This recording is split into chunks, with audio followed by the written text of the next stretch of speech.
आज की आज की वाचन सभा प्रारंभ होने जा रही है।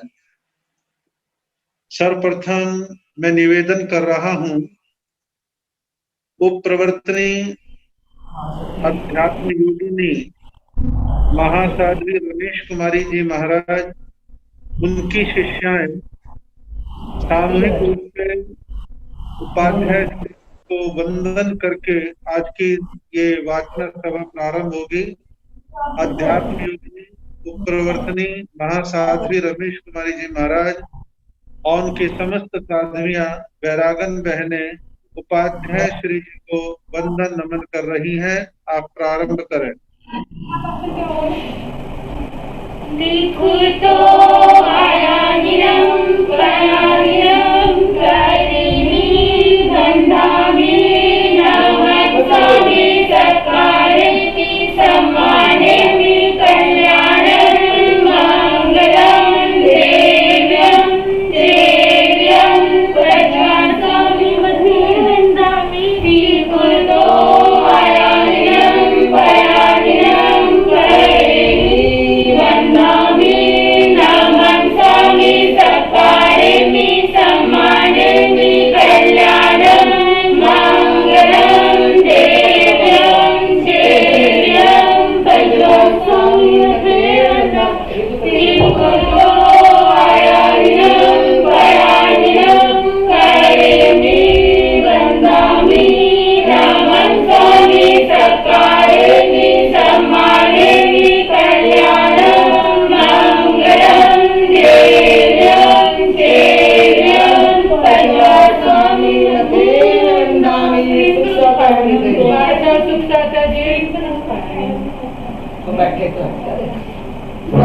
श्री जी से उपाध्याय श्री जी से करबद्ध निवेदन है कि इतने विशाल संख्या में साधु साध्वी जी महाराज उपस्थित हैं, उनको वाचना देने की कृपा करें। उपाध्याय श्री जी वाचना प्रारंभ करने की कृपा करें। नमो अरिहंताण, नमो सिद्धाण, नमो आयर्याण, नमो उवध्यायाण, नमो लोये सब साहुण, एसो पंच नमोकारो सब पावपणसणो मंगलानंत सभ्येसिन परमं हवै मंगलम। जिन शासन जिन वाणी सदा जयवंत हो, श्रवण संग सदा अविचल मंगल हो। मुक्ति को प्राप्त श्रवण भगवान महावीर स्वामी, उनकी परम पावन कल्याणी भागवती वाणी वाचक प्रमुख श्री इंद्र भूति गौतम आदि गणधर भगवान युग प्रधानाचार्य परम पूज्य श्री सुधर्मा स्वामी जी महाराज, उनकी परम पावन पाठ परंपरा वर्तमान आचार्य ध्यान योगी परम पूज्य श्री शिव मुनि जी महाराज एवं गुरुजन सबके पावन चरण सरोजों में मेरा अनंत अनंत बार वंदना नमस्कार। इस वाचना सभा में विराजित मैं सभी मुनिराजों का, भगवती महासाध्वियों का अभिनंदन करता हूँ। सबके ज्ञान दर्शन चारित्र तप में उत्तरोत्तर वृद्धि हो, ऐसी शुभकामना करता। कल आवश्यक सूत्र की प्रारंभ के साथ वंदना के पाठ का विश्लेषण किया था। आज देखा जाए तो सबसे बड़ा पाठ, देखने में छोटा अर्थ इसका इतना विशाल है जिसकी कल्पना करना आसान नहीं है। नवकार मंत्र हमारा इष्ट मंत्र, पंच परमेष्ठी भगवंतों को इसमें नमस्कार किया गया है।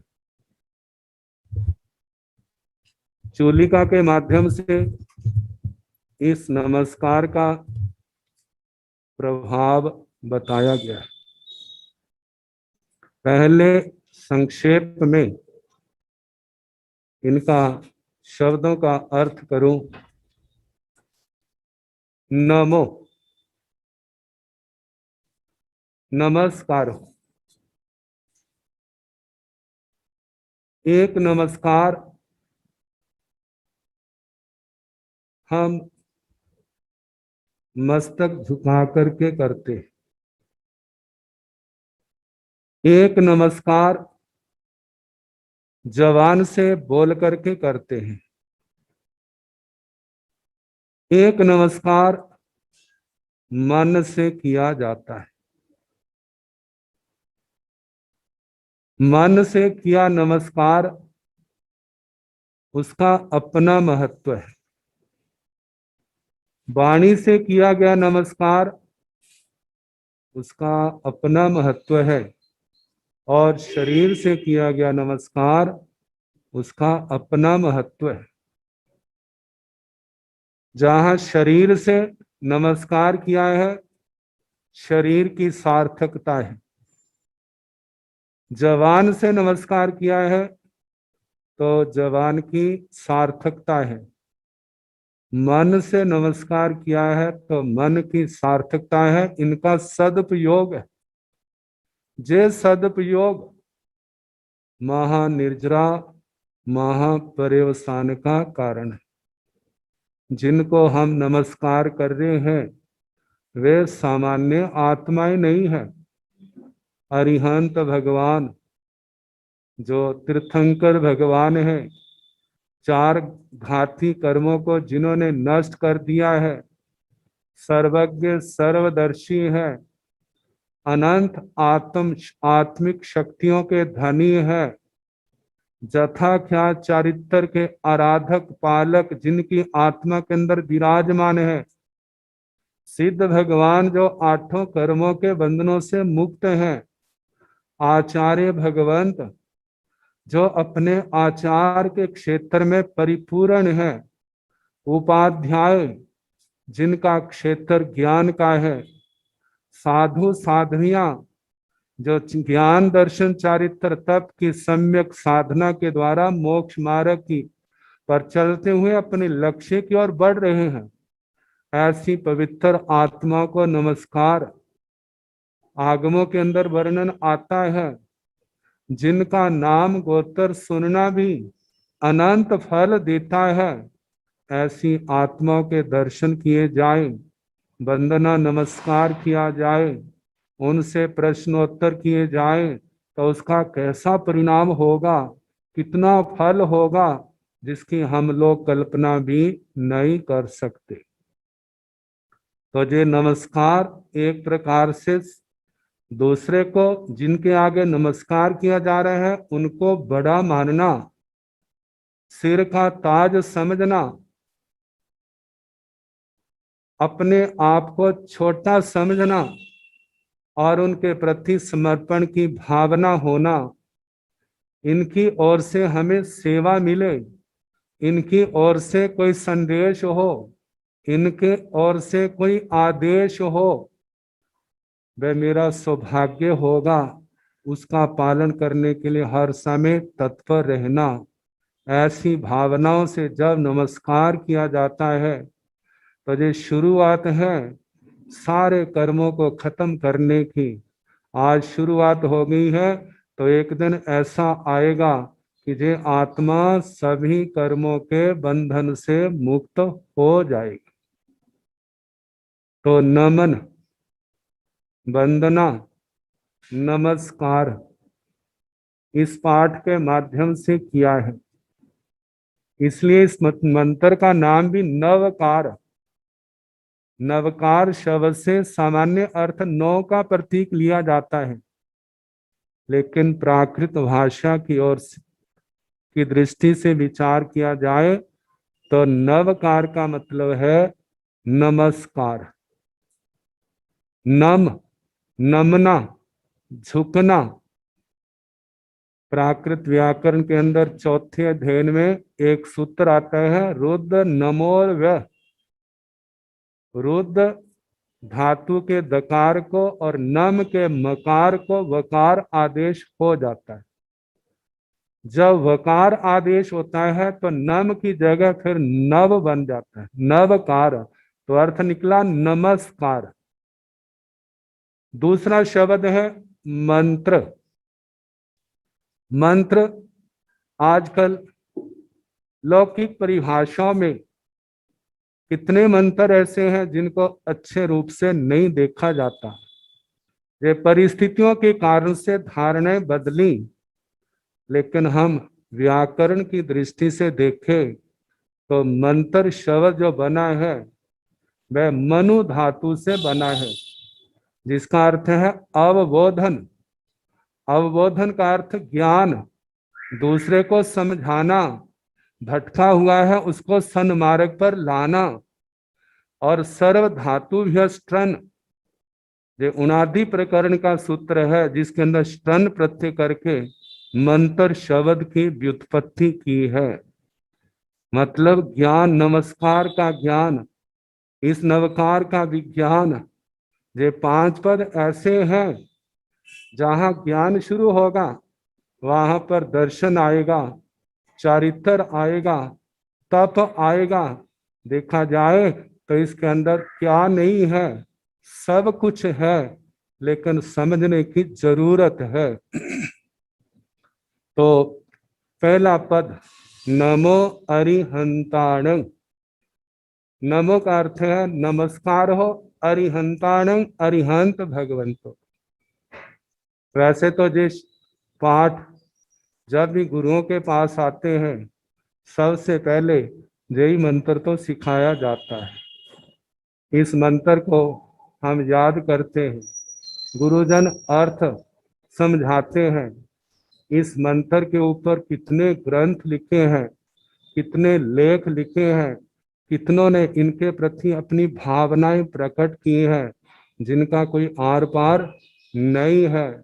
इस मंत्र के संबंध में पूर्व आचार्यों का ऐसा कहना है, जिन शासन सौ सारो 14 पुब्बाण तु समुधारो जस मणि नवकारो संसारो तस किंग कुणाई।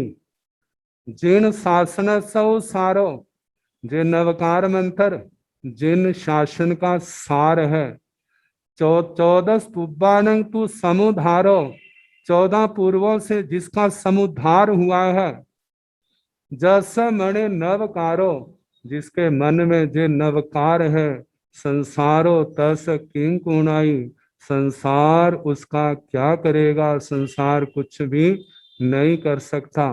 अज्ञानता के कारण जे आत्मा अनादिकाल से चारों गतियों में ठोकरे खा रहा है।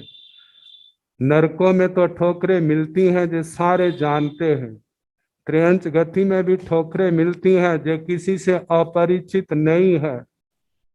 मनुष्य गति में भी कितने लोग ठोकरें खा रहे हैं जे भी अज्ञात नहीं है, लेकिन देवलोकों में ठोकरें मिले जे जहां जे सुन करके आश्चर्य होता है। इतना तो आप सुनते हैं, जिस समय संगम देवता भगवान को 6 महीने उपसर्ग दे करके वापिस देवलोक में गया था, तो इंद्र महाराज की ओर से कैसे ठोकरें पड़ी थी। वहां के देवताओं ने कैसे उसको वहां से निकाल दिया, कैसे श्री हिरी से रहित हो करके कैसे अपमानित होकर के निकलना पड़ा। फिर उसके बाद और कितने देवताओं के ऐसे वर्णन आते हैं, जानते हैं। ऐसे वर्णन करना देवताओं का भी किया जाए तो एक प्रकार से अशातना का रूप ना ले ले। केवल इतना ही कहूंगा, कि जिसके मन में अज्ञानता के कारण से कैसे जीव चारों गतियों में ठोकरें खा रहे हैं, जब आत्मा के अंदर ये सारा ज्ञान का प्रकाश होगा, इसके अनुसार हम चलेंगे तो इन ठोकरों से सदा के लिए मुक्त हो जाएंगे। तो पहला पद नमो अरिहंताण, नमो नमस्कार। प्राय करके साधु साध्वियां, श्रावक श्राविकाएं नवकार मंत्र की मालाएं तो पढ़ते, वह तो माला तो होती है, लेकिन हमारा भाव बंधन वो बहुत कम होता है। भाव बंधन करे ना तो उसमें संख्या तो बहुत कम होती है पाठ करने की, लेकिन उसका लाभ बहुत होता है। हम मन के द्वारा कल्पना करें, जैसे विचार करें, मन के अंदर गलत विचार आते हैं तो हमारी आत्मा मैली होती है, उनको क्रिया रूप देते हैं, इतना कर्मों का बंधन होता है। यदि ऐसे कर्मों का बंधन होता है तो हम कल्पना करें हमारे सामने अरिहंत भगवान है, मानो सामने नहीं भी है, चाहे वो महाविद्य क्षेत्र में विराजमान है। 160 क्षेत्रों में से 20 विजयों में क्षेत्रों में 20 तीर्थंकर भगवान विराजमान है, और कम से कम 2 करोड़ केवल ज्ञानी भगवान भी विराजमान है। यदि हम उनका ध्यान करके अरिहंत भगवान सामान्य केवल जहां भी विराजमान हो, मैं उनको अंतःकरण से मन वचन काया से नमस्कार करता हूं। देखना भावना कैसे शुद्ध होती है, कितना प्रभाव होगा इस भाव बंधन का।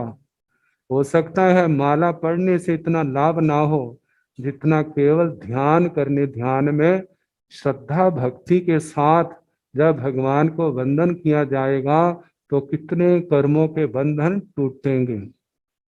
ये 5 परमेष्ठी भगवंतों का वंदन जो है, कैसे कैसे कर्मों को, जो गाढ़े बंधन है उनको ढीले करता है। जो लंबी स्थिति वाले हैं वो छोटी स्थिति वाले बनते हैं, स्थिति कटती है। जिनका रस गाढ़ा है वो रस भी क्या होता है, पतला पड़ता है। प्रदेश ज्यादा है कर्म परमाणु, वे परमाणु भी क्या होते हैं, कम होते हैं। किस किस कारण से, इस सद्भावना के द्वारा, इस वंदन के द्वारा। तो कहा पहला वंदन अरिहंत भगवंतों को है, भाव से वंदना करना अरिहंत भगवान, अरिहंत भगवंतों को हमारा नमन हो, वंदन। अब अरिहंत शब्द है, इसके संबंध में जैसे कल अनुयोग द्वार सूत्र की दृष्टि से शब्दों पर विचार किया था, ऐसे इन 5 पदों पर भी बड़े आराम से किया जा सकता है। नाम, स्थापना, द्रव्य और भाव। आजकल कितने लोग ऐसे हैं जिनका नाम अरिहंत हमारे को मिल जाता, तो वह केवल नाम से अरिहंत है, लेकिन गुण की दृष्टि से अरिहंत नहीं है। पहली बात। दूसरी बात, अरिहंत परमात्मा का चित्र है, फोटो है, मूर्ति है, तो वो क्या है, स्थापना अरिहंत। द्रव्य की दृष्टि से भाई 2 भेद आ जाते हैं, आगम से और नो आगम से। आगम की अपेक्षा से जो व्यक्ति अरिहंत शब्द को जानता है, उसके अर्थ को जानता है, अरिहंत शब्द के संबंध में अपने गुरुजनों से, ग्रंथों के माध्यम से अच्छी प्रकार से जान लिया है, समझ लिया, लेकिन अब उसका उसके अंदर उपयोग नहीं है। उपयोग ना होने के कारण वह व्यक्ति द्रव्य से आगम की अपेक्षा से क्या है, अरिहंत। केवल द्रव्य से आगम की अपेक्षा से कि वो अरिहंत पद को जानता है, उसके अर्थ को समझता है, लेकिन उसके अंदर उसका ध्यान नहीं। कितनी बार कह देते हैं, जिस व्यक्ति का मन समाय के अंदर नहीं है, निंदा चुगली आदि में लगा हुआ है, कहते समायिक तो कर रहा है, जो तो द्रव्य समायिक है, इसके अंदर भाव नहीं है। ऐसे ही केवल वो द्रव्य से केवल जानता है, लेकिन उसके अंदर उपयोग नहीं है।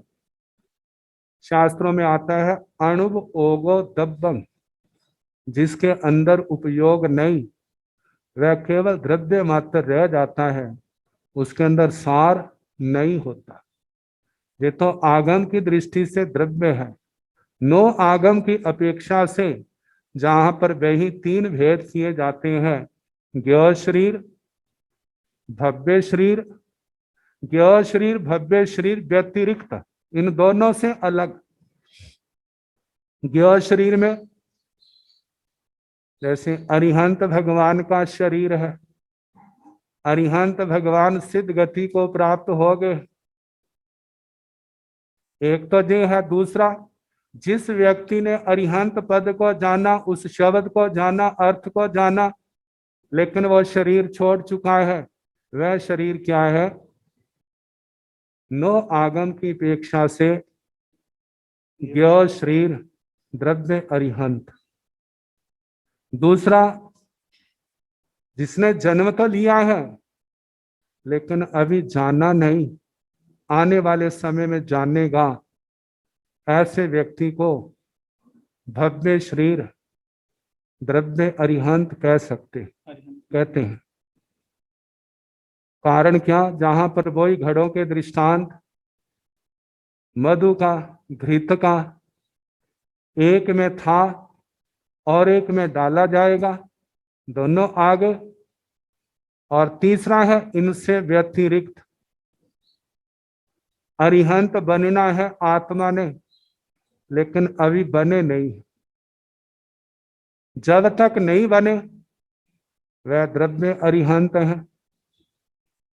जैसे राजा बनना है लेकिन अभी राजा नहीं, इसलिए कहा जाता है कि वह द्रव्य राजा है, अधिकारों से हीन। राजा के लिए तो ऐसा भी आ सकता है, जब पदवी से, अपनी गद्दी से भ्रष्ट हो गया, जब उसने छोड़ दिया, अब राजा तो नहीं लेकिन पहले था, इसलिए उसको राजा कहा जा सकता है। ऐसे अरिहंत भगवान, पहले तो अरिहंत बनने से पहली दशा है। दूसरा, अरिहंत के बाद जब चार शेष कर्म भी क्षय हो गए, अब वो सिद्ध भगवान हो गए। उस अपेक्षा से हम कह सकते हैं कि द्रव्य अरिहंत, लेकिन सिद्ध भगवंतों के लिए भी अरिहंत शब्द का प्रयोग होता है, इसलिए हम सिद्ध अवस्था में उनको द्रव्य नहीं कह सकते। क्योंकि नमुत्थनों का पाठ आता है, जब सिद्ध भगवंतों को वंदना की जाती है तो वहां पर आता है नमुत्थन अरिहंतान भगवंतान, पहले ही नमुत्थन के बाद अरिहंत शब्द उनके लिए दिया है। इसलिए सिद्ध अवस्था में ना लगा करके हम केवल ज्ञान से पहली अवस्था में ही जो इस शब्द का प्रयोग कर सकते हैं। तो ये तो हो गया द्रव्य से। आगे है भाव से, जहां पर भी आगम से और नो आगम से अरिहंत शब्द को जानता है, अर्थ को समझता है, एक एक अक्षर की धारणा है, और धारणा के साथ उसके अंदर उसका उपयोग भी है। जैसे मानो ध्यान में बैठा है, अरिहंत शब्द उसके अंदर ही उसका उपयोग लगा है, उसका ध्यान लगा है, तो हम भाव की अपेक्षा से उसको, आगम की दृष्टि से हम भाव अरिहंत कह सकते हैं।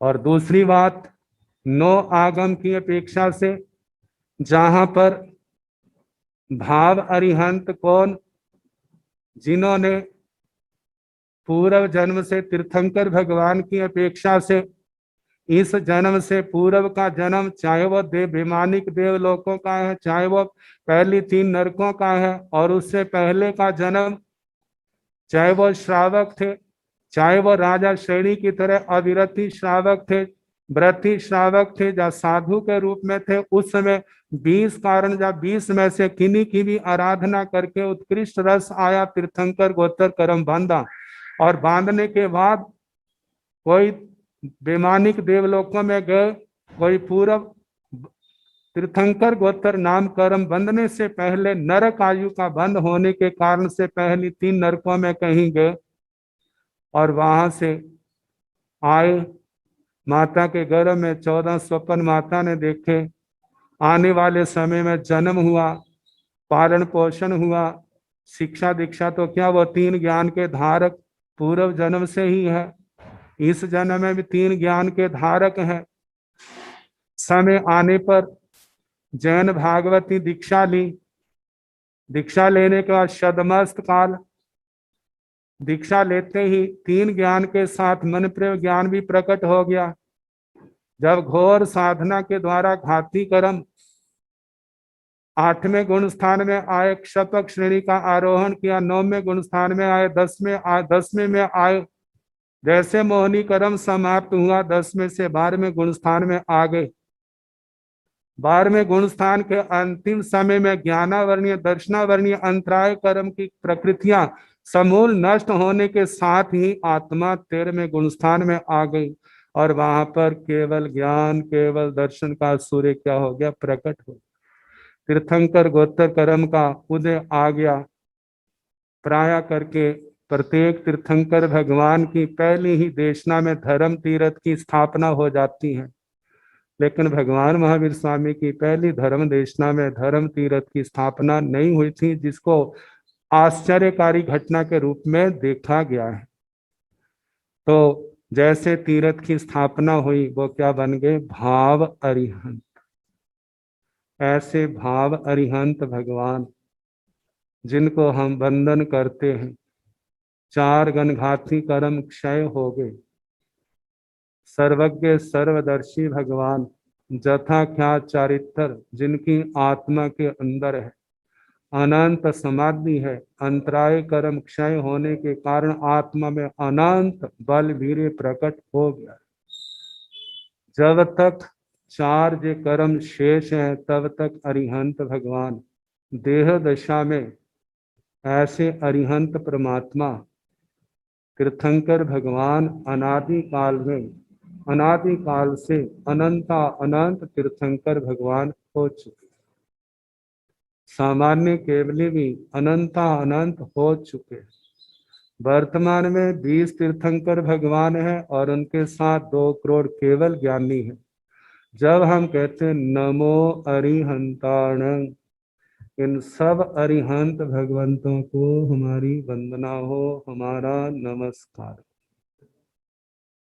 जे वंदना नमस्कार कितना कुछ करता है, आत्मा के जन्म जन्म के कर्मों को ढीला बनाने वाला। ये पहला वंदन अरिहंत परमात्मा का आप अनुमान लगा सकते हैं। दुनिया के अंदर, इस संसार के अंदर मनुष्यों में सबसे बड़ा स्थान है भौतिक क्षेत्र में चक्रवर्ती सम्राट का। चक्रवर्ती सम्राट तीर्थंकर भगवंतों के अंदर झुकते, वासुदेव तीर्थंकर भगवंतों के चरणों में झुकते, मांडलिक राजा, सेठ, सेनापति आदि कितने लोग अरिहंत परमात्मा के चरणों में नतमस्तक होते। देवताओं में देखा जाए तो देवताओं में बड़ा स्थान इंद्र महाराज का है। 64 इंद्र, जब भगवान का जन्म होता है तो जन्म के समय भी मेरु पर्वत पर अभिषेक के समय 64 के 64 इंद्र एकत्रित होते हैं। जिस समय दीक्षा होती है तो उस समय भी भगवान के दीक्षा महोत्सव पर वो सम्मिलित होते हैं और अपनी श्रद्धा अभिव्यक्त करते हैं। समय समय पर आना जाना होता है, लेकिन जब केवल ज्ञान होता है तब भी 64 इंद्रों का समागम होता है। जब निर्वाण होता है उस समय भी 64 इंद्र महाराजाओं का वहां पर समागम होता है। इंद्र महाराज तो केवल 12वें देवलोक तक हैं, उसके आगे क्या है, अहम इंद्र। सब शक्ति अनंत गुणा ज्यादा बढ़ती जाती है जैसे आगे आगे। 5 उन्नतर विमानों में भौतिक संपत्ति का चरम शिखर है। 5 उन्नतर विमानों के देवता भी तीर्थंकर भगवंतों के चरणों में वंदन नमन करते हैं। जब कोई प्रश्न पूछना होता है, कैसे अपने आसन से उठ करके कितनी श्रद्धा से वंदना करते हैं और अपने प्रश्न पूछते हैं, और तीर्थंकर भगवान कैसे अपनी मनोवर्गणाओं के द्वारा, मन के द्वारा उनको उत्तर देते हैं, और वहीं बैठे बैठे उस उत्तर को आत्मसात कर लेते हैं, समझ लेते हैं, उनकी शंका का समाधान हो जाता है। तो ऐसे तीर्थंकर भगवंतों को, अरिहंत भगवंतों को, सामान्य केवली भगवंतों को हमारा अनंत अनंत बार वंदना नमस्कार। अब दूसरा पद है नमो सिद्धाण। नमो का अर्थ नमन, नमस्कार हो। सिद्ध भगवान, जहां पर जिन सिद्ध भगवंतों का वर्णन है वह संसारी सिद्धों से अलग है। संसार में भी अनेक व्यक्तियों के साथ सिद्ध शब्द का प्रयोग होता है। जैनेत्रों में एक देवताओं की श्रेणी है जिसको सिद्ध देवता, सिद्ध बाबा आदि के नाम से भी, सिद्ध योगी के नाम से भी कह देते। कोई विद्याधर है, विद्या सिद्ध, किसी भी विद्या में परिपूर्ण है, तो उसको सिद्ध का नाम दे दिया जाता है। मंत्रों की सिद्धि की है तो उसको मंत्र की दृष्टि से सिद्ध कह देंगे, विद्या की दृष्टि से सिद्धि की है तो विद्या सिद्ध है। अपने अपने क्षेत्र में जो परफेक्ट पूर्ण है उनको सिद्ध कहा जाता है, लेकिन हमारे जहां पर उनका ग्रहण नहीं है। हमारे तो जहां उस आत्मा को ग्रहण किया है जिन्होंने संयम तप की उत्कृष्ट आराधना के द्वारा पहले घाती कर्मों का क्षय किया, उन कर्मों के बंधनों को तोड़ा और उसके बाद आघाती कर्मों को भी क्षय किया। जब आघाती कर्म क्षय हुए हैं उसके साथ ही आत्मा सिद्ध बुद्ध अजर अमर अविनाशी स्थान को प्राप्त हो गई। इस शरीर को छोड़ने के साथ ही एक समय जिनका बाट बहते का है, जहां से पहले समय में अनंतर सिद्ध, उसके बाद परम सिद्ध के भगवान के रूप में कहा जाता है। एक समय में लोकाग्र में जाकर के वहां पर आत्मा अवस्थित हो जाती है। वहां पर उस स्थिति की आदि तो है लेकिन उसका अंत नहीं। उसके बाद पुनः जन्म नहीं, मरण नहीं, काया नहीं, रोग नहीं, शोक नहीं, इन सब से मुक्त। क्यों? क्योंकि जन्म मरण आदि का कारण जो है वो है कर्म। कर्मों के कारण विकार पैदा होते हैं, विकारों के कारण से नए कर्म होते हैं। जिस श्रृंखला जो अनादि काल से चली आई थी, इस श्रृंखला को उन्होंने जड़ों से उखाड़ दिया है। अब सिद्ध भगवंतों के कर्म नहीं, इसलिए विकार नहीं, विकार नहीं तो नए कर्मों का बंध नहीं, इसलिए वो क्या है, अब जन्म मरण से सदा के लिए मुक्त हो जाते हैं। कितनी लोक में ऐसी धारणा है कि कितनी आत्मा जो है सिद्ध होने के बाद पुनः संसार में आ जाती है, जिसको कहा जाता है अपने तीर्थ का जब अपमान होता है, आशातना होती है, विनाश होता है, तो उसके उद्धार के लिए पुनः आ जाते हैं। लेकिन जे जैन संस्कृति, जैन दर्शन, जैन आगमों को मान्य नहीं है। जहाँ तो कहा जाता है दग्धे बीजे जथात्यंतम प्रादुर्भवती नांकुर। जैसे बीज जल जाता है तो उसको कितना पानी से सींचा जाए, मिट्टी में मिलाया जाए, वो अंकुरित नहीं होता। ऐसे ही कर्म बीज के दग्ध होने पर इस आत्मा का पुनः जन्म मरण नहीं होता, वो सदा के लिए जन्म मरण से मुक्त हो जाते हैं।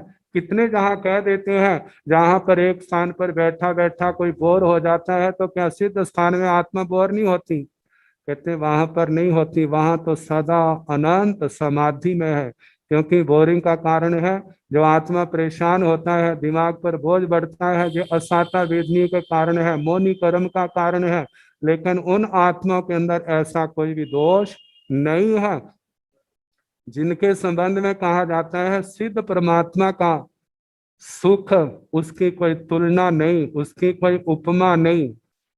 औप औपपातिक सूत्र के अंदर जहां सिद्ध गंडिका का वर्णन है, वहां पर कहा है संसारी तीनों लोकों का सुख, तीनों कालों का सुख इकट्ठा कर दिया जाए कल्पना करके, और उसको वर्ग किया जाए। जैसे 2 का वर्ग 4 है, 4 का वर्ग 16 है, 16 का वर्ग 256 है, 65,536, ऐसे बढ़ते बढ़ते कैसे वर्ग से संख्या बढ़ती है। अनंत बार इस संसारी सुख को वर्ग किया जाए, कल्पना करो कितना सुख की राशि बनी। और सिद्ध भगवान का जो सुख है उसको अनंत बार वर्ग मूल किया जाए, कैसे वो राशि वर्गमूल से कटती जाती है, कटती जाती है। फिर भी जो सिद्ध भगवंतों का सुख है वह संसारी सुख से अनंत गुना ज्यादा है। वैसे अनंत समाधि में, अनंत शांति में, अनंत आनंद के सागर में वो आत्माएं कभी भी ऐसी जो लोगों के द्वारा शंका की जाती बोरिंग की, वो बात उनके अंदर नहीं पाई जाती। वैसे सिद्ध भगवान जो 8 कर्मों के बंधन से मुक्त है, ऐसे सिद्ध परमात्मा के हमारी अनंत अनंत बार वंदना, नमस्कार हो, वंदन हो, नमन हो। अब सिद्ध भगवान बड़ी 9 तत्वों में बड़े विस्तार से वर्णन आता है। अनंतर सिद्ध, परम सिद्ध, ये तो 2 भेद हैं। जैसे तीर्थ सिद्ध, अतीर्थ सिद्ध, तीर्थंकर, अतीर्थंकर, स्वलिंग सिद्ध, अन्य लिंग सिद्ध, गृहस्थ लिंग सिद्ध, स्त्रीलिंग सिद्ध, पुरुष लिंग सिद्ध, नपुंसक लिंग सिद्ध, स्वयं बुद्ध, प्रत्येक बुद्ध, बुद्ध बोधित, एक सिद्ध, अनेक सिद्ध, ये 15 भेद। और 13 भेद अप्रथम समय सिद्ध, 2 समय सिद्ध, 3 समय, 4, 5, 6, 7, 8, 9, 10, 10 समय सिद्ध, संख्यात समय सिद्ध, असंख्यात समय सिद्ध, अनंत समय सिद्ध। जिन सिद्धों को सिद्ध हुए केवल एक समय हुआ है वे अनंतर सिद्ध की श्रेणी में आते हैं, और जिनको एक से ज्यादा हो गया है वे अनंत, वे परम सिद्ध की श्रेणी में आते। बड़े विस्तार से वैसे कहा है, सतपद प्ररूपणा द्वार में 10 बातें चलती हैं। मनुष्य गति से सिद्ध होते हैं, बाकी गतियों से नहीं। पंचेंद्रिय जाति से सिद्ध होते हैं, बाकी जातियों से नहीं। त्रस काय से सिद्ध होते हैं, शेष कायों से नहीं। भव्य जीव सिद्ध होते हैं, अभव्य नहीं। संगी जीव सिद्ध होते हैं, संगी में से, असंगी में से नहीं। अनाहारक अवस्था में सिद्ध होते हैं, आहारक अवस्था में नहीं। क्षायिक सम्यक्तों वाले सिद्ध होते हैं, बाकी सम्यक्तों में अवस्था में नहीं। केवल ज्ञान वाले सिद्ध होते हैं, शेष 4 ज्ञान वाले नहीं। केवल दर्शन वाले सिद्ध होते हैं, शेष 3 दर्शन वाले नहीं। जथाख्यात चारित्र वाले सिद्ध होते हैं, बाकी शेष दूसरे चारित्रों के अंदर सिद्ध गति नहीं होती। द्रव्य से सिद्ध अनंत है। क्षेत्र की अपेक्षा से लोक का असंख्यात्मा भाग है। स्पर्शना की अपेक्षा से देखा जाए तो लोक का असंख्यात्मा भाग स्पर्श करते हैं। क्षेत्र और स्पर्शना में इतना अंतर है, क्षेत्र कुछ कम है, स्पर्शना कुछ ज्यादा होती है।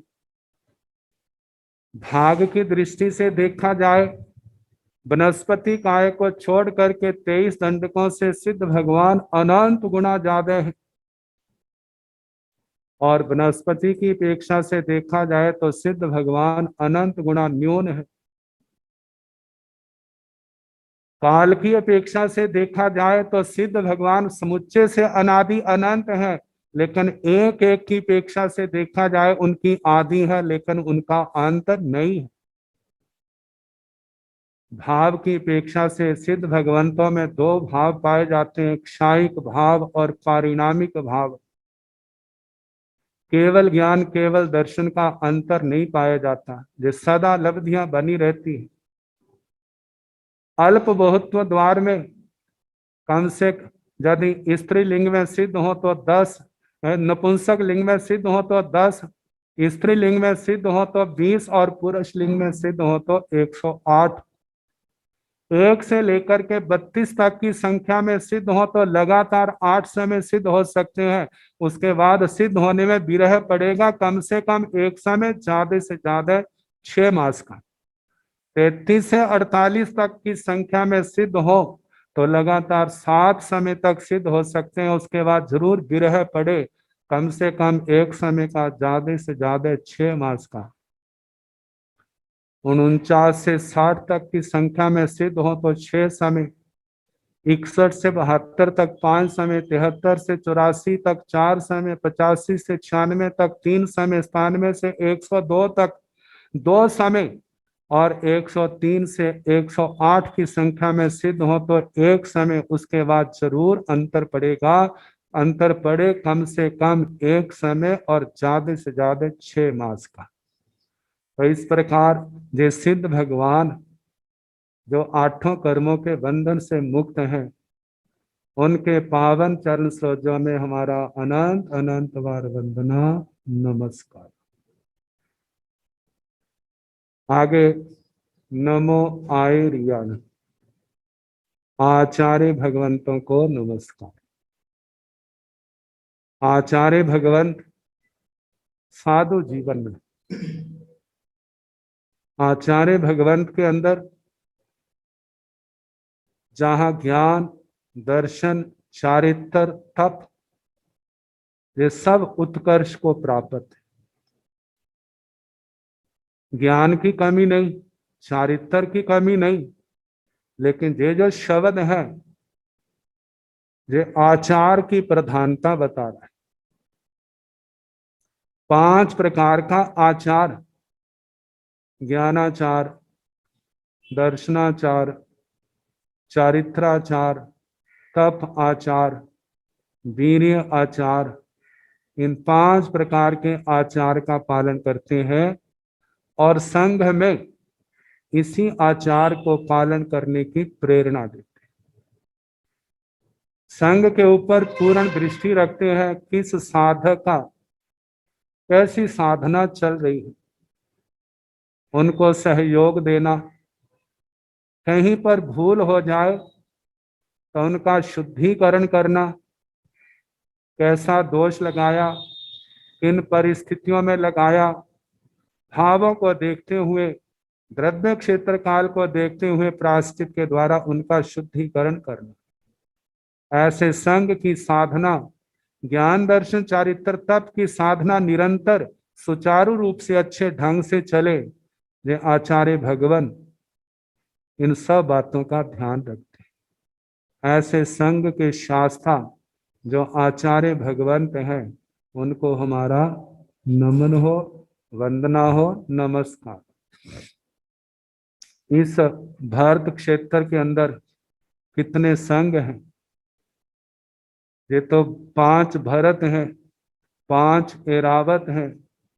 इन भरत क्षेत्र के अंदर इतने संघ हैं, इतने आचार्य हैं, तो 5 भरतों में कितने होंगे? 5 एरावत क्षेत्रों में कितने होंगे? और यदि हम महावीर क्षेत्र को मिला लेते हैं तो 160 क्षेत्रों में कितने आचार्य भगवंत होंगे, जो सम्यक प्रकार से 5 प्रकार के आचार का पालन करते हैं। आचार्य भगवंतों के गुणों के संबंध में बहुत स्थानों पर वर्णन किया है। अरिहंतो महदेवों के पाठ में सबसे पहला आता है, पंच इंद्रिय संवरणो तह नव बीह ब्रह्मचर्य गुत्थी धरो चौ बीह कसाय मुख।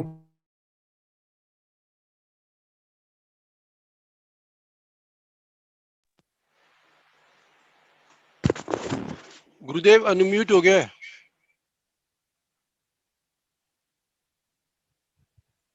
गुरुदेव 9 बाड़ों सहित ब्रह्मचर्य का पालन करने वाले, 4 कषायों को जीतने वाले, 5 महाव्रतों का पालन करने वाले, 5 प्रकार के आचार का पालन करने वाले, 5 समितियों का पालन करने वाले, 3 गुप्तियों का पालन करने वाले, 36 गुणों के जो संपन्न है, ऐसी पुण्य आत्माएं हमारे गुरुजन हैं।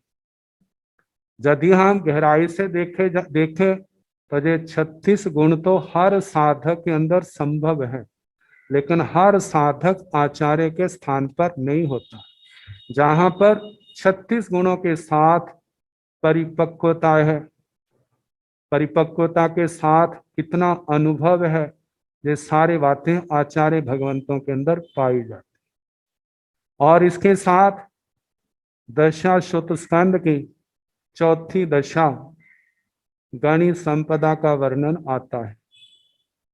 आचार संपदा, श्रुत संपदा, शरीर संपदा, वाचना संपदा, वचन संपदा, बुद्धि की, प्रज्ञा की, अनुग्रह, संग्रह, ये 8 संपदाएं जो है, इन 8 संपदाओं के 4 भेद हैं। इन चारों के कारण से सारे 32 भेद हो जाते हैं। फिर आगे 4 है, 4 प्रकार के जिस संघ, जो संघ आचार्य के प्रति समर्पित है, मन वचन काया से, अब उस संघ के प्रति आचार्य का क्या कर्तव्य होता है, तो अपने संघ की 7 प्रकार से देख रेख रखना, विनय आदि सिखाना, 4 गुण वो हो जाते हैं। तो इस प्रकार 36 गुण आचार्य भगवंत के बनते हैं। आगे हम देखें औपपातिक सूत्र में, जहां पर भगवान के संग के श्रमणों का वर्णन आया है, तो वहां पर स्थविर भगवंतों की चर्चा चलती। जहां वर्णन आया है तेणं कालेणं तेणं समेणं समणस भगवो महावीरस अंतेवासी वैवे थेरा भगवंतो जाई संपन्ना, कुल संपन्ना, बल संपन्ना, रूप संपन्ना, विनय संपन्ना, नाण संपन्ना, दंसन संपन्ना, चरित्र संपन्ना, लज्जा संपन्ना, लाघव संपन्ना, ओयंसी तेयंसी वचंसी जसंसी, जिय कोहा, जिय माना, जिय माया, जिय लोहा, जिय इंद्रिया, जिय निद्रा, जिय परिसहा, जीव स्मरण, भय विपमुखा, भय पहाना, गुण पहाना, करण पहाना, चरण पहाना, निग्रह पहाना, निश्चय पहाना, अज्ज पहाना, मध्य पहाना, लाग पहाना, खंति पहाना, मुत्ति पहाना, बीजा पहाना, मंत पहाना, वेय पहाना, बम्ब पहाना, नय पहाना, नियम पहाना, सच पहाना, सोय पहाना, चारु बन्ना, लज्जा तवसी, जी सोही आयाना, अपु सुआ अवहि लेसा, पड़ी लेसा, सुसामान्य रया दंता, बहुण आयरिया, बहुण उपधाया, दीवो तानं शरणं गई पैठा, इनमें निगंतम पावेणं पुरौ कां विहरन्ति, तेषीणं भगवन्ताणं आया वाया विविधता भवन्ति, पर भाया विविधता भवन्ति, आया वायं जमिता, नल वर्णमिव मत मतंगा, अचिद प्रश्न बागण, रेण करंडक समाना, कुत्यावण भूया परवातीय पमदना, द्वाल संगीनो स्मत गणि पीड़क धर धारा, समत सब अक्षर सन्निवायनो, अजीर्णा जीर्ण संकासा, जीर्णा यु अवितम वाक्यमाणा, संयमेण तव सापाण भावे माना विहरन्ति। जब इस पाठ को हम देखते हैं, विचार करते हैं, तो कितना आचार्य भगवंत का, उनके ज्ञान का, दर्शन का, चरित्र का, तप का, उनके गुणों का वर्णन आता है। तो ये हमारे सामने इतने बड़े ऊंचे आदर्श, समझो भरत क्षेत्र, इरावत क्षेत्र में काल की अपेक्षा से वह संपदा ना भी हो जो चौथे आर्य में पाई जाती थी, लेकिन महावीर क्षेत्र में सो ऐसी दिव्य विभूतियां सदा विराजमान होती हैं। तो जब हम कहते हैं नमो आयर्याणं, तो ऐसी महान आत्मा को हमारा वंदन नमस्कार होता है किटाई द्वीप के अंदर जहां जहां तीर्थ है और जहां पर इस धर्म की आराधना हो रही है, संघ के संचालक हैं, ऐसे आचार्य भगवंतों को हमारा नमस्कार। अब इसके आगे नमो उवझायान, उपाध्याय भगवंतों को नमस्कार। उवझायान उपाध्याय, उप जमा अध्याय, अध्याय का मतलब अध्ययन, चैप्टर को भी कहा जाता है।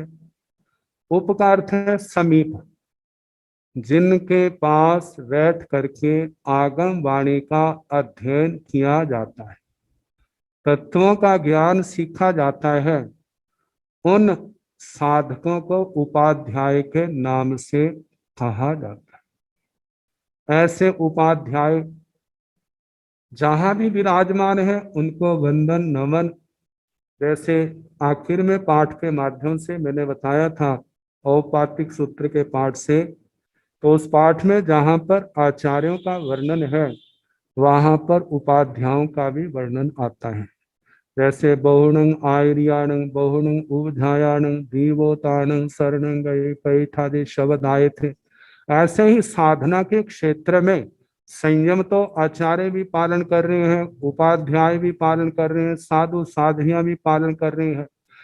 व्यवस्था की दृष्टि से आचार्य भगवंत का स्थान है और अध्ययन अध्यापन की दृष्टि से उपाध्याय का स्थान है। उपाध्याय के चरणों में आकर के आगम वाणी का अध्ययन करना, उसका अभ्यास करना, जितना अभ्यास करेंगे उतना ही क्या होगा, आत्मा की निर्मलता होगी। और दूसरी बात कही जाती है, जैसे नवकार मंत्र के अंदर पांचों पदों के रंग हैं, उपाध्याय पद का जो रंग है वो हरा लिया जाता है। जो हरा है वह खुशहाली का, समृद्धि का प्रतीक। जहां जहां पानी जाता है वहां पर चारों ओर हरियाली छा जाती है। ऐसे ही जे ज्ञान, सम्यक ज्ञान, श्रोत ज्ञान जिस जिस आत्मा में जाता है, बुझे हुए दीपक क्या हो जाते हैं, जल जाते, जलने लग जाते, जगने लग जाते। जो साधना के अंदर उत्साहहीनता थी, जिस समय सम्य ज्ञान का प्रकाश होगा तो चेहरे का शक्ल ही बदल जाती। अब जिस समय ये सारा ज्ञान हुआ, आत्मा क्या है, परमात्मा क्या है, संसारी जीव क्या है, धर्म क्या है, अधर्म क्या है, 9 तत्वों का ज्ञान, आगमों का ज्ञान, साधु साधवियां कैसे होते हैं, इनकी जीवनचर्या कैसी होती है, आत्मा ने मूढ़ता के अंदर कितने कर्म बांधे हुए हैं, इन कर्मों के बंधनों से छुटकारा कौन कराएगा। अब जिस समय आगम वाणी से पढ़ते हैं, कहते भाई बांधे तो आपने है, तो इसको काटने वाला और कोई नहीं, जो आपको ही काटने होंगे। जैसे आपकी आराधना, जैसे आपकी साधना धर्म की बढ़ती जाएगी, ये कर्म आपको काटने पड़ेंगे। उपाध्यायों की ओर से, संघ में वरिष्ठ मुनियों की ओर से जब ऐसा प्रोत्साहन मिलता है तो मन को तैयार करके वह संयम के मार्ग पर आगे बढ़ता है। दूसरा, जितना ज्ञान का अभ्यास किया जाएगा ज्ञान तो बढ़ेगा ही, इसके साथ निर्जरा कितनी होगी। वो निर्जरा जो है कितने गाढ़े गाढ़े कर्मों के बंधनों को भी ढिल्ला बना देती है, नष्ट कर देती है। क्योंकि कहा जाता है उत्तराध्ययन सूत्र के 29 अध्ययन में वाचना, पृच्छना, परिवर्तना, अनुप्रेक्षा, धर्म कथा और उसके साथ श्रुत की आराधना जितनी बढ़ती जाएगी, आत्मा की कितनी निर्जरा होगी। वाचना के प्रसंग में तो बताया है तीर्थ का आलंबन बन जाता है। जैसे देखते हैं ना, भवन के पिल्लर, खंबे आधार होते हैं। गुरुजनों के चरणों में बैठ करके विधि पूर्वक श्रद्धा के साथ उपधान तप करते हुए जो ज्ञान दर्शन चारित्र तप की आराधना करें, स्वाध्याय कर रहे हैं, करते करते एक दिन गुरुओं के समान ही बन जाते हैं। जब वह गुरुओं के समान बन जाते हैं गुरुजनों की छत्र छाया तो रहती है, लेकिन एक सच्चाई है कि एक दिन जिसने जन्म लिया है उसने शरीर को छोड़ करके जाना है। जब वह भव पूर्ण कर जाएंगे तो उनका स्थान खाली देखने को तो होगा, लेकिन जिन्होंने उनके चरणों में बैठ करके आगम वाणी का स्वाध्याय किया है, साधना की है, वो उनका स्थान लेकर के उस संघ को संभाल करके रखते हैं, जिन शासन की प्रभावना करते हैं। और इसको तीर्थ धर्म का आलंबन कहा जाता है।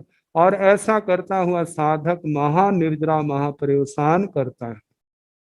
अनुप्रेक्षा के संबंध में कितना है कि जिस समय अनुप्रेक्षा के अंदर आत्मा तत्व चिंतन करता है, शास्त्र की गाथाओं को तत्वों के संबंध में विचार करता है, कितना मन एकाग्र हो जाता है। और उस एकाग्रता में कैसे गाढ़े बंधनों को ढीला बनाता है, लंबी स्थिति वालों को छोटा बनाता है, गाढ़े रस को पतला करता है, कर्मों के परमाणु को कम करता है। कितने लोग जो तो चरम शरीरी है वो तो आयु का बंधन नहीं करते, लेकिन दूसरे जो है आयु बांधते हैं तो उनका आयु का बंध अच्छा होता है। और श्रुत की आराधना करने से ज्ञान पैदा होता है और क्लेश उसके नष्ट होते हैं। ये ज्ञान कितना आत्मा के लिए सहायक है। तो इस ज्ञान प्राप्ति में जो हमारे सहायक उपाध्याय भगवंत हैं, उनको हमारा नमस्कार। अब नमो लोए सब साहुन। लोक में जितना भी साधु वर्ग है, साधु मुनिराज, महासाध्वियां जी, महाव्रतों के आराधक, ऐसी पुण्य आत्मा को हमारा नमस्कार। जहां पर आचार्यों ने, आचार्य श्री अभयदेव सूरी जी महाराज ने फरमाया है, लोके का मतलब मनुष्य लोक में। जहां लोके का, लोक में का अर्थ केवल एक गच्छ में नहीं लेना, भाव बंधन है। किसी भी गच्छ में, मनुष्य लोक में, जहां जहां भी साधु साध्वियां इस चारित्र का आराधन करने वाले हैं, उन सबको हमारा वंदन नमस्कार हो। अब जहां पर उन्होंने तो मनुष्य लोक कहा, जहां पर विचार किया जाता है सब लोय सब साहुन, लोय सब साहुन, लोक में सब साधुओं को। सारे लोक में तो साधु पाए नहीं जाते, लेकिन जहां पर कहा है जिस समय केवली भगवान, उनके केवली समुद्घात होती है। मैं 8 समयों की प्रक्रिया, आत्म प्रदेश, दंड के रूप में, कपाट के रूप में, मंथनी के रूप में, फिर सारे लोक में, फिर उनका संहरण होता है। सारे लोक से मंथनी का रूप, मंथनी के बाद कपाट का रूप, कपाट के बाद दंड का रूप, और दंड के बाद अपने शरीर में अवस्थित हो जाते। तो इस अपेक्षा से सारे लोक में कहा। अब जहां पर अरिहंत परमात्मा, सिद्ध परमात्मा, आचार्य भगवंत, उपाध्याय भगवंत, साधु मुनिराज, साधु के साथ साध्वी जी महाराज भी, इन सब को नमन किया है, वंदना की। अब चूली का जो है 105 नमोकारो, सब पाव पणासणो, मंगलानंत सभ्य सिंह, पढ़ मंग हवई मंगल। 100 पंच नमोकारो, पांचों को किया हुआ नमस्कार। सब पाव पणासणो, सारे पापों का नाश करने वाला है। मंगलानंत सभ्य सिंह, और सभी मंगलों में पढ़ मंग हवई मंगल, प्रथम मंगल है। जहां पर आता है पांचों को नमन करने से यदि सारे पाप कर्मों का क्षय हो जाता है, तो फिर चारित्र पालन करने की क्या जरूरत, फिर तपस्या करने की क्या जरूरत। लेकिन चारित्र भी पाला जाता है, तपस्या भी की जाती है, किसके लिए? कर्मों का क्षय करने। देखा जाए पांच परमेष्ठी भगवंतों का मिलना, इनका नमन, ये तो शुरुआत है। जब गुरुजनों के चरणों में आते हैं, उनके चरणों में झुकते हैं, आत्मा के गाढ़े कर्म बंधन ढीले पड़ते हैं, अब आत्मा के रोग शांत होने लगते हैं। जैसे जैसे क्षोभम बढ़ता है तो आत्मा ज्ञान दर्शन चारित्र तप की ओर अपने आप आगे बढ़ने लगता है। जैसे कहा जाता है, जिस समय बुखार तेज हो तो व्यक्ति की भूख मर जाती है।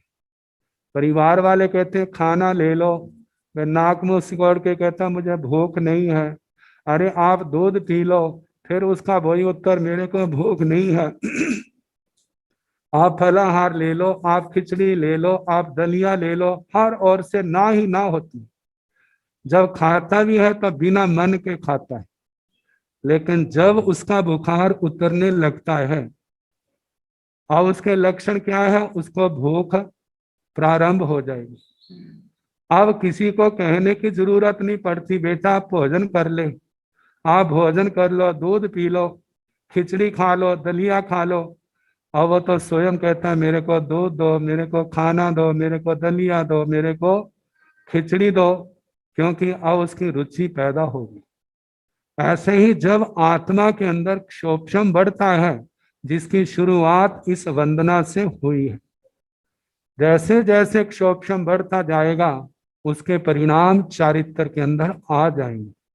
उसका ज्ञान मैं ज्यादा से ज्यादा पढ़ूं, मैं विशुद्ध चारित्र का पालन करूं, मैं तपस्या करूं, तपस्या में किसी प्रकार के दोष ना लगे, मेरा जो भी बल पराक्रम है संबर निर्जरा में जाए, नए कर्म ना आए, पुराने कर्म जो है उनको तोड़ने के लिए 12 प्रकार की तपस्या, अनशन, उनोद्री आदि मैं यथा संभव ज्यादा से ज्यादा इसकी आराधना करूं। अब करते करते एक दिन ऐसा आता है, उसके सारे के सारे पाप कर्म क्षय हो जाते।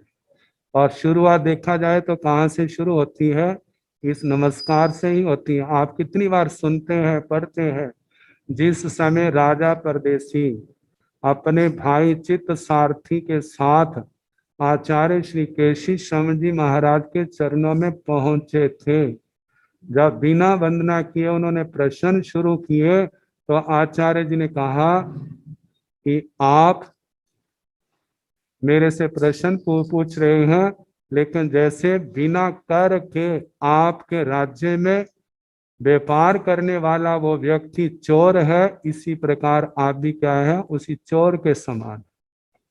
लेकिन आचार्य जी ने अपने ज्ञान विज्ञान के द्वारा समझाया और वो समझे। कैसे? वो केवल सम्यक दृष्टि ही नहीं, देश विरथी श्रावक बने, केवल प्रिय धर्मी ही नहीं, दृढ़ धर्मी श्रावक बने। अंतिम समय कितनी समता समाधि आ गई, जहर दिया गया लेकिन मन में जरा भी रोष नहीं आया। कैसे समता पूर्वक संसार को सीमित किया, कैसे आराधकता का स्थान पाया, और जहां से भव पूर्ण करके पहले देवलोक में सूर्याभिमान में 4 पल्योपम की आयु के देवता बने, जिनके संबंध में भगवान ने कहा है कि एक जन्म लेकर के क्या पुनः प्रतिबोध पा करके संयम तप की आराधना करते हुए कर्म क्षय करके सिद्ध गति को प्राप्त करें। शुरुआत कहाँ से हुई? इसी वंदना से, नमस्कार से। अब इसके साथ ही मिलती जुलती बातें हैं। मैं विचार कर रहा था, आत्मा के अंदर बुद्धि मंद क्यों है, बुद्धि में मंदता क्यों है? पहली बात, आत्मा में मूढ़ता क्यों है,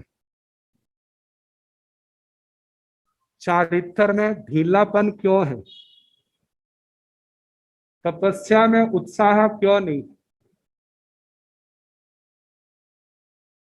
आखिर कोई ना कोई तो कारण है।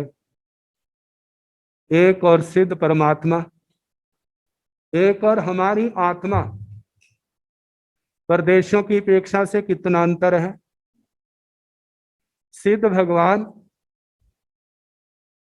और एक संसारी आत्मा प्रदेशों की अपेक्षा से गणना में एक भी प्रदेश का अंतर नहीं है। सिद्ध भगवान में केवल ज्ञान, केवल दर्शन, अनंत समाधि, अनंत शांति, अनंत आनंद है। और इस संसारी आत्मा में दुनिया के सारे क्लेश भरे पड़े। ये ऐसा अंतर क्यों है? यदि हम विचार करें, ये सारे का सारा हमारी ही मूढ़ता का कारण है। हमारी मूढ़ता क्या है? अविद्यावस्था में, मिथ्यात्व अवस्था में ज्ञानियों के ज्ञान में विघ्न डाले, ज्ञानियों की हमने आशाधना की, उसके कारण जे ज्ञानावरणीय दर्शनावरणीय कर्म बंधे। सम्य ज्ञान दर्शन चारित्र तप की धनी आत्माओं की आशाधना की, उसके कारण से क्या बने? दुर्लभ बुद्धि बने। आशाधना के कारण से दुर्लभ बुद्धि बने, क्योंकि भगवान श्री स्थानक सूत्र के 5वें ठाणे में कहते हैं 5 कारणों से आत्मा दुर्लभ बुद्धि बनता है, मूड बनता है। जिसके अंदर पहला कारण है अरिहंत भगवंतों का अवर्णवाद करना, उनकी अवज्ञा, अवहेलना, आशाधना करना। दूसरा है अरिहंत भगवंतों के द्वारा कहा गया जो धर्म है, श्रुत धर्म, चारित्र धर्म, इसका अवर्णवाद करना, अवज्ञा, अवहेलना करना। तीसरा कारण है आचार्य, उपाध्याय आदि की अवर्णवाद, आशाधना आदि करना, जो भी दुर्लभ बुद्धि पने का कारण है। और चौथा कारण है चतुर्विध संघ, साधु साध्वी, श्रावक श्राविका, इनका अवर्णवाद करना, जो भी क्या है? दुर्लभ बुद्धि पने का कारण है। और 5वां कारण कहा है जिन आत्माओं ने पूर्व जन्म में संयम तप की निर्दोष आराधना की, कर्म क्षय नहीं हुए, इसलिए वह मोक्ष में नहीं जा सके, देवलोकों में विराजमान है और आराधकता का स्थान पाया, वहां पर भी बड़े सौम्य है, शांत है, वहां पर भी धर्म प्रभावना करते हैं, देवगुरु धर्म की उपासना करते हैं। ऐसे देवताओं का जो अवर्णवाद करने वाला है वह भी दुर्लभ बुद्धि बनता है।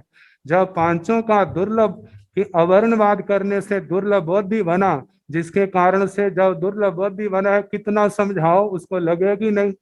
जैसे प्राय करके देखते हैं ना कि शास्त्रों में आता है कि एक उपदेश सुना, कोई तो 12 व्रत धारी श्रावक बन गया और कोई साधु बन गया, कोई साध्वी बन गया। लेकिन वर्तमान समय में कितना सुनते हैं, कितना पढ़ते हैं, लेकिन वो भाव नहीं आते। इसका कारण क्या है? जो जन्म जन्म में इस आत्मा ने आसाधना की हुई है, उसके कारण से वो गाढ़े कर्म, आत्मा सुलभ बुद्धि नहीं, दुर्लभ बुद्धि है। इस करके जो मूर्ता जाती नहीं। अब इनको मिटाने ये बात बताऊंगा आगे। सारे आगे चारित्र में वो निर्मलता क्यों नहीं आ रही? क्योंकि राग द्वेष के अधीन होकर के हम कितनी बार चारित्रवान आत्मा की आशाधना, अवज्ञा, अवहेलना करते हैं, नाना प्रकार के परिचय उपसर्गों की स्थिति पैदा कर देते हैं, और यही क्या कर्म बन जाता है? चारित्रहीनता का कारण बन जाता है। चारित्र इस आत्मा को प्राप्त नहीं होता। तपस्या में उत्साह क्यों नहीं आता? तपस्या में अंतराय क्यों आते हैं? क्योंकि जो तपस्या करने वाले हैं उनके अंदर मूढ़ अवस्था में आकर के अंतराय पैदा हुए, तपस्वियों की निंदा की, जिसके कारण से अपने ही जीवन में अंतराय पैदा हो गए। अब जे सारी मूढ़ता आ गई आत्मा के अंदर, अब आत्मा में पाप की और प्रवृत्ति क्यों है? मूढ़ता के अंदर, आत्मा के अंदर एक दोष पैदा हो गया। संसार के जितने काम भोग हैं, शब्द, रूप, रस, गंध, स्पर्श, ये जो है सारे अच्छे लगने लग पड़े। आत्मा के अंदर जे भाव आ गए, जे मेरे को मिलेंगे तो मैं सुखी हो जाऊंगा, फिर मेरा जीवन अच्छा होगा। अब इन सुखों के चक्कर में, काम भोगों के चक्कर में पड़ करके किसी की पुण्यवाणी विशेष है, तो उस पुण्यवाणी के कारण से जो सुख सुविधाएं उसको आराम से मिल जाती हैं। जिनके पास पुण्यवाणी नहीं, जब पुण्यवाणी जब समाप्त हो जाती है तो भोगों की वृद्धि भाव तो बढ़ता गया, पुण्यवानी कम हो गई और उन भोगों को पाने के लिए वो पुण्य 18 पापों का सेवन करने लग जाता है। जब 18 पापों का सेवन करने लगता है तो क्या है, फिर आत्मा के कर्म गाढ़े होते जाते, जैसे गाढ़े होते जाएंगे आत्मा अत्यंत मैली होगी, ज्ञान दर्शन चारित्र के संस्कार खत्म होंगे। अब समय आने पर आत्मा का दुर्गति में गिरना निश्चित होगा। दशाश्व स्कंद में कहा है, जब ऐसी पाप कर्मों से आत्मा अत्यंत मलिन हो जाती है, आयु कर्म समाप्त होता है, जैसे लोहे का गोला पानी की तह को लांग करके तल में तह तक पहुंच जाता है, जैसे पहाड़ी से कटा हुआ वृक्ष नीचे गिरता गिरता कहाँ पहुंच जाता है, ऐसे पाप से पारी हुई आत्मा नरक निगोद में जाकर के वहां जाके टिक जाती है, फिर वहां से उन आत्मा का निकलना नहीं होता। दशाश्व स्कंद के अंदर ही जहां मौन्य स्थानों का वर्णन आया तो वहां पर बताया है कि इस समय ज्ञान है इसलिए हम अपने आप को बचा रहे हैं, अब तो कोई गलत काम नहीं करते, लेकिन पूर्व अवस्था में अज्ञान अवस्था में इस जन्म में पूर्व जन्मों में जन्म जन्मों में इस आत्मा ने कितने पाप कर्म किए होंगे और वो पाप कर्म कब उदय में आ जाए क्या कहा जा सकता है। ना हो तो ये तो बड़ा अच्छा है, लेकिन ना हो इसकी गारंटी क्या है। जैसे आप देखते हैं ज्ञाता धर्म कथा सूत्र में 19वें अध्ययन में कंडरीक का वर्णन आता है, कितने उत्साह से उसने संयम लिया था। भाई ने जुब राजा बनाना चाहा, लेकिन उसने अपनी अनिच्छा प्रकट कर दी, मैंने राजा नहीं बनना। कितने त्याग से विराग से क्या क्या संयम लिया, संयम पाला, लेकिन कैसा मोह का ज्वर पैदा हुआ, मौनी कर्म का जोर पड़ा, कैसे संयम के प्रति उत्साह उसका जाता रहा और करते करते कहा तो भाई ने संयम ले लिया और वो राजा बन गए। और 3 दिन के अंदर अंदर ही पुंडरीक तो 26वें देवलोक में पहुंच गया और वो 3 दिन के अंदर 7वीं नरक में पहुंच गया। क्यों पहुंचा? क्योंकि उसके पूर्व जन्म का ऐसा कोई प्रगाढ़ पाप कर्म आ गया जिसके कारण से उसके परिणाम बदल गए। ऐसे हमारी आत्मा के अंदर कितने ऐसे कर्म हो सकते, ना हो तो बड़ा अच्छा है, लेकिन जो है उनका सुधार कैसे किया जाए, तो इसका उत्तर आगमों के अंदर मिल जाता है। जैसे जहां कहा 5 कारणों से दुर्लभ बोधि बनता है तो 5 कारणों से सुलभ बोधि बनता है।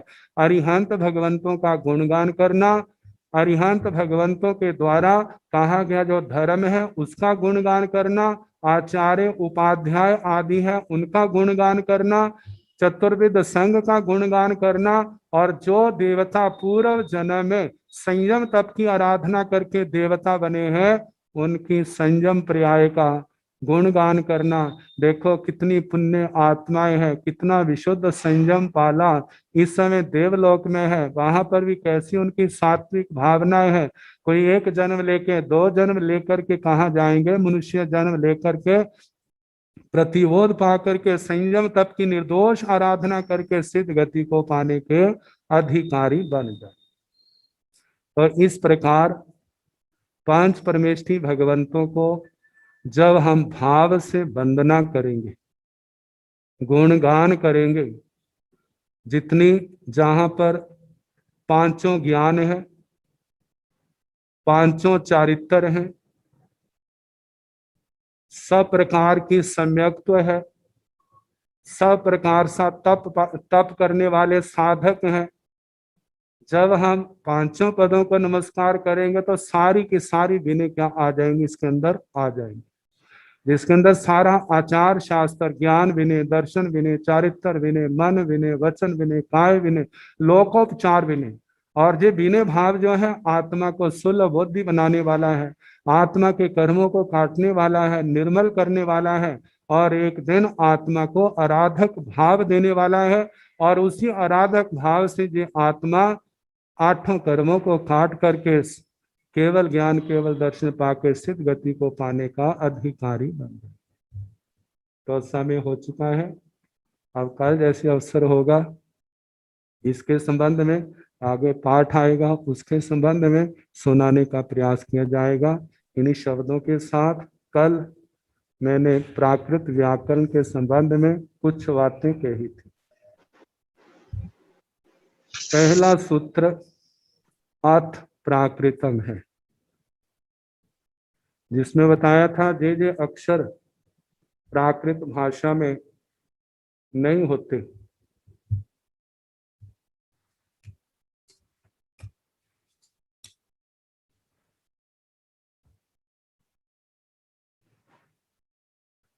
अस्वर व्यंजन, जिस व्यंजन के साथ स्वर नहीं,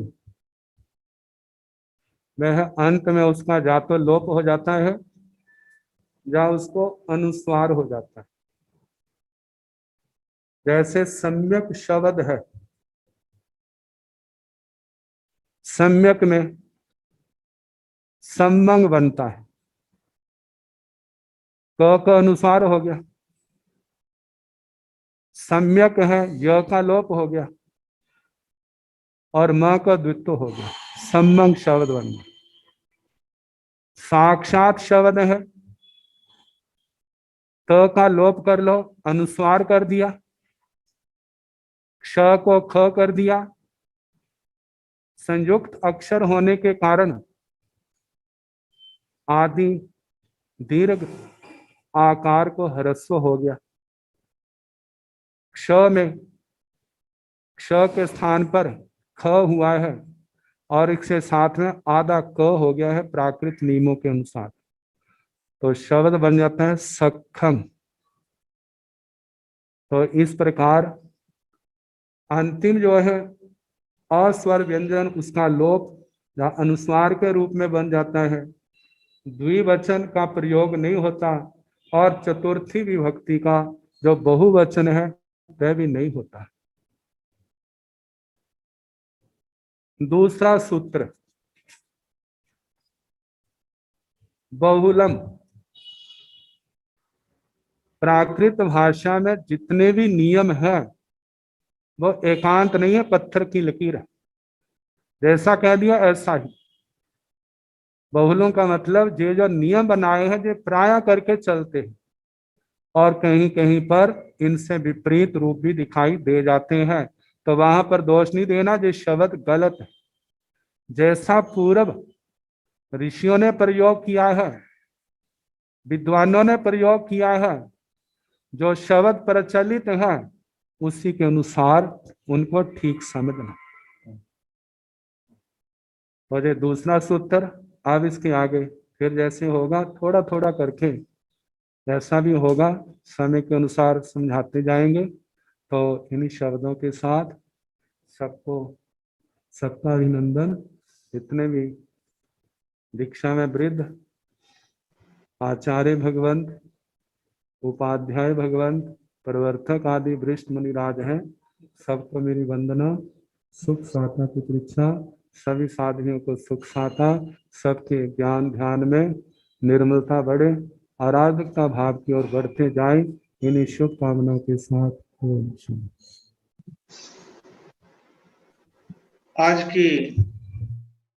आज की आगम वाचना में वैसे तो हमारे लगभग 300 साढ़े 300 साधु साध्वियां यहाँ पर मौजूद हैं, लेकिन विशेष तौर पर हमारे वाचनाचार्य उपाध्याय प्रवर श्रद्धेय विशाल मुनि जी महाराज साहब भी विराजमान हैं, उपस्थित हैं। ये हमारी इस आज की आगम वाचना सभा के लिए बहुत ही गरिमामय स्थिति की बात है कि उपाध्याय श्री जी ने अपनी उपस्थिति दर्ज करवाई है और शोभा कार्यक्रम की शोभा को बढ़ाया है। कल कार्यक्रम के प्रारंभ में वंदना के लिए रिद्धिमा जी महाराज उनकी साध्वियां कल वंदना का लाभ लेंगी और परसों जिनका नंबर होगा, परसों तो खैर रविवार है, छुट्टी रहेगी, और सोमवार को जिनका भी नाम होगा पहले बतला दिया जाएगा। तो इस प्रकार वो अपना ध्यान रखेंगी। आज प्रातः काल आप सबकी सुविधा के लिए आगम वाचन के ग्रुप में आवश्यक सूत्र की पीडीएफ फाइल डाली गई थी।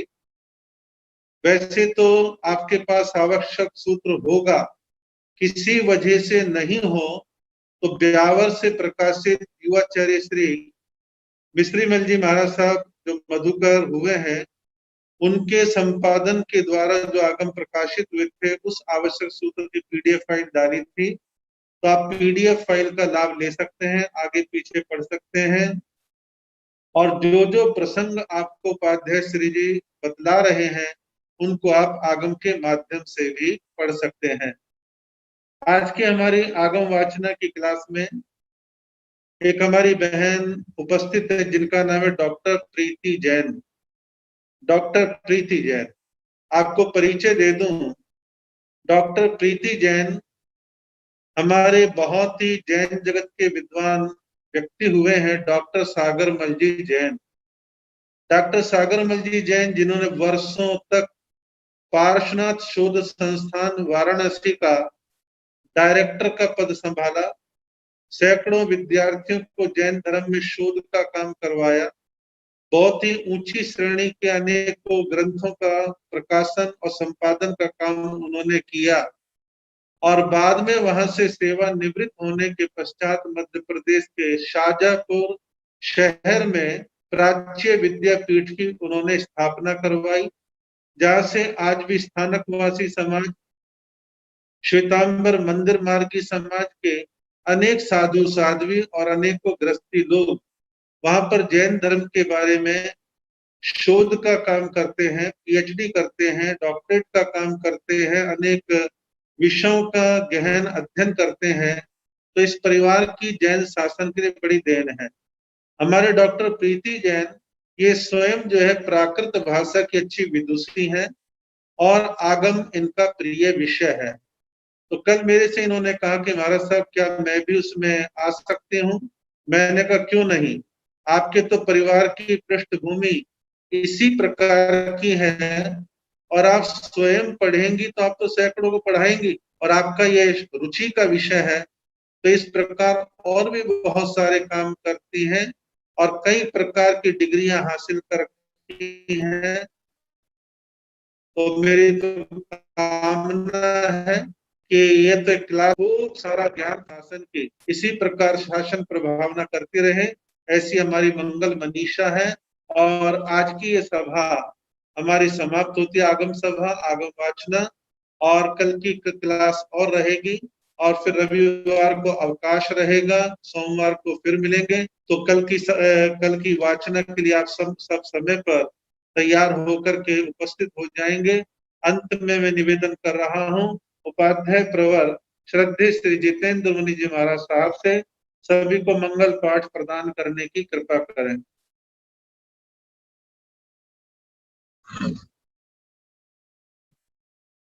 आर.के. जैन साहब। वाचनाचार्य जी उपस्थित हैं, वो मंगल पाठ सुनाएं तो बहुत अच्छा रहेगा। चलो ऐसे ठीक है। हाँ जी, वाचनाचार्य जी की तरफ कर दो, कृपा करो आप। कृपा। वाचनाचार्य जी मंगली